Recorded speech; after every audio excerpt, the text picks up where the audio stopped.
Thanks for taking this time with us, Matthias. You're Matthias Chang. You're a very famous attorney, author of a best-selling book on political strategy. You're a political consultant. Everyone that I've met here in Kuala Lumpur said, you're the man in the know, you're the man to go to. And that's why we're here to see you. There's one tall order. I don't think I'm the man to go to. Tun Mahathir is the man to go to. Well, we're here. And I can arrange that for you if you want to. We've had this major incident occur here, what people call a mystery, the disappearance of Malaysian Airlines Flight 370. And it's been more than a month since then. We've seen a whole evolution of people here going from great hope to finding this plane, assuming it was hijacked, and then the mood changing when reports, they started to look for the wreckage, and people began to say it crashed mid-ocean. And there's been a whole change of stories. And I think there's 2 points I ask you is, how has the perception changed here? And do most of the Malaysian people feel uncomfortable about how the story has evolved to the point now where people, the media is saying the passengers are dead? I think the Malaysian people are a bit perplexed, especially in the first 3 weeks when the mainly Western media were all out to condemn Malaysia, that we are just a bunch of nitwicks who doesn't know what's going on, who don't have the capabilities, were inefficient, blah, blah, blah. And of course they feel very insulted, very hurt, and they need to know how to cope with the situation. It's the first of its kind in the world, and therefore when you're not in the loop, you tend to speculate and there's no answers. And I think they're in that dilemma, all right? And as I say, borrowing the Muslim expression, inshallah, there'll be answers soon. But as a lawyer, given the situation, I will approach this issue of MH370 is how and who. Meaning, in a crime, you have what we call, using the Latin word, actus reus, that means the physical act of doing something. And the mens rea, the mental element, the motive. All right? So everyone seems to be focusing on the how. I was in 911. As well in 7th July 2005 in London bombing. Everyone focusing on the how. And I think thousands of theories have come out as to how has happened. All right? But I think the how would not get you very far if you don't ask the question, who? All right? And why it happened. Who benefits most? Cui bono? And I think, other than your article, very few other articles in the internet, and none in the mainstream media, obviously, has posed the question, why and who? Who will be, which country has the capabilities and the technology of, quote-unquote, disappearing the plane? All right? And why? Forget why first, So, I think we can narrow down the players who come within the parameters of who can do it. So maybe, we can have a discussion on that. Who can do it? Yeah, it is a sophisticated hijacking. I mean, it's not like a light plane or anything, and the distance is enormous.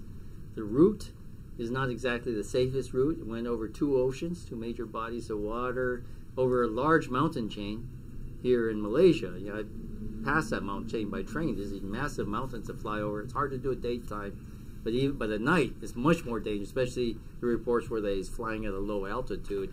It seemed nearly impossible that they got past all these obstacles.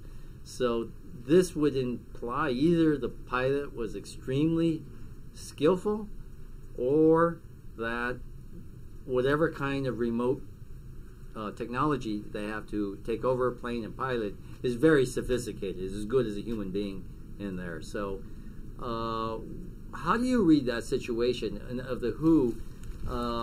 Do you think it was a human agent, or do you think technology is advanced to the point where it is possible to fly a plane like that? I think the how will more or less give us a circumstantial evidence as to the who.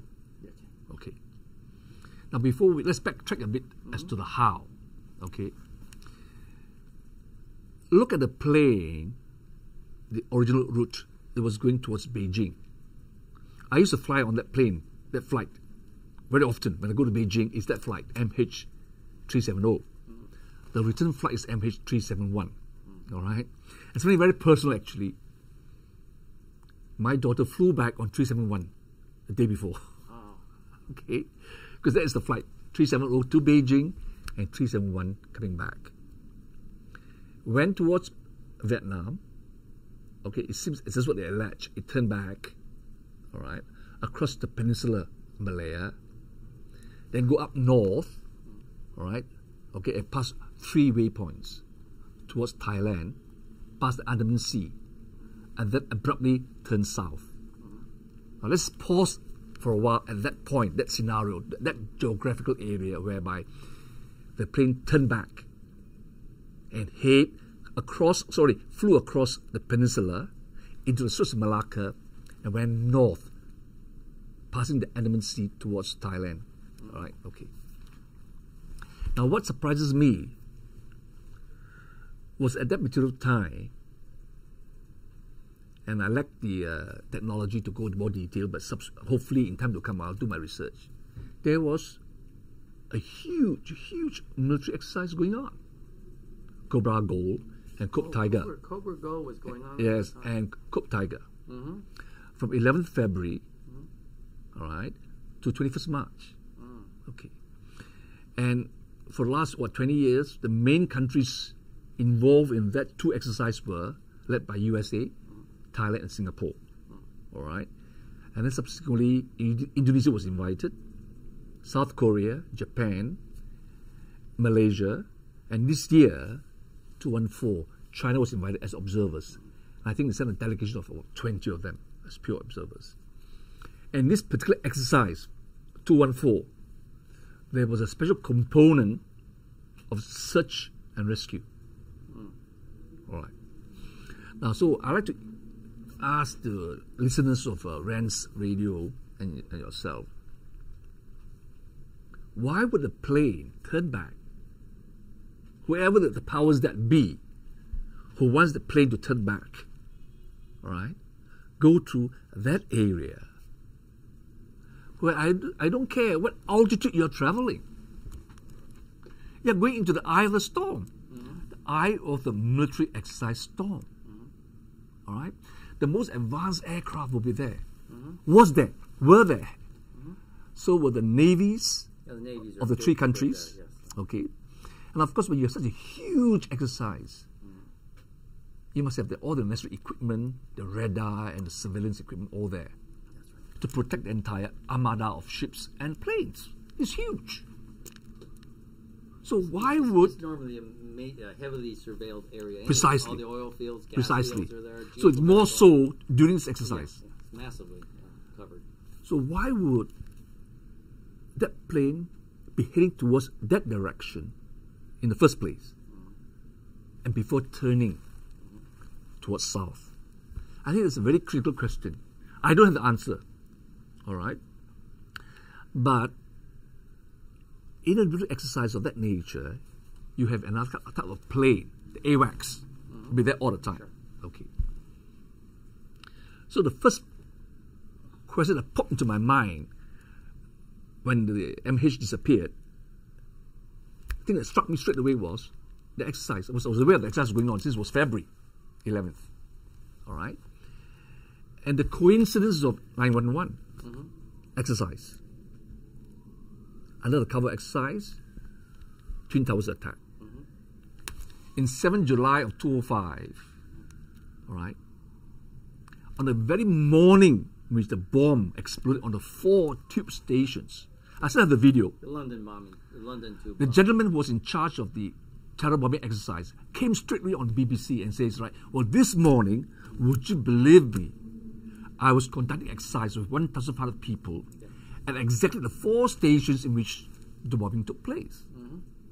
But there were 4 patsies, young Muslims, who happened to be in those 4 stations that exploded. And then the bus that exploded on Tavistock Road, I still have the video and the picture, the still picture. 50 yards ahead of the London Transport bus, the red bus, was a van with the logo of the company. I can't remember the name of the company. The leading demolition expert company. The van was passed 50 yards away from the bus. Another coincidence? I don't know. So this time round, a plane disappeared, passing through a military exercise. Why? Now, the plane disappeared, that's a fact. Okay. The methodology.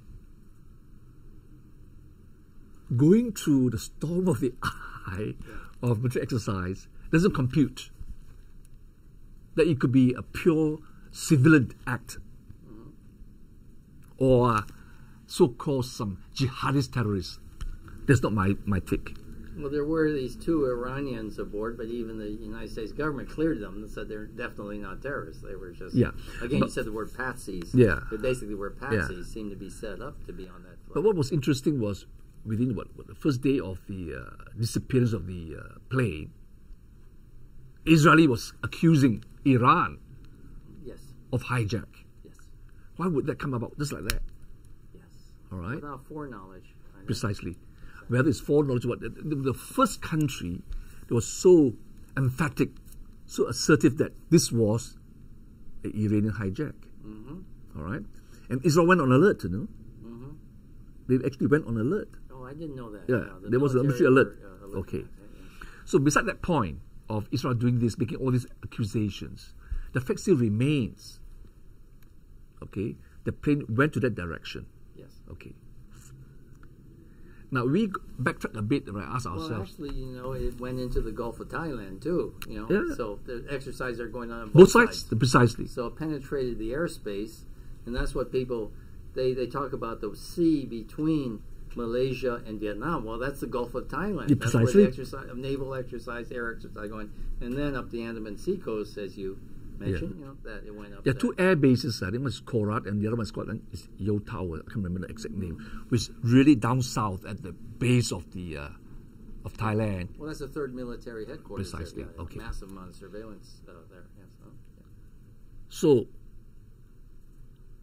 whoever responsible for the disappearance, right, must be involved in that military exercise Well, in some way. there is an advantage of trying to, let's say, test radar ranges. Precisely. In other words, if you're going to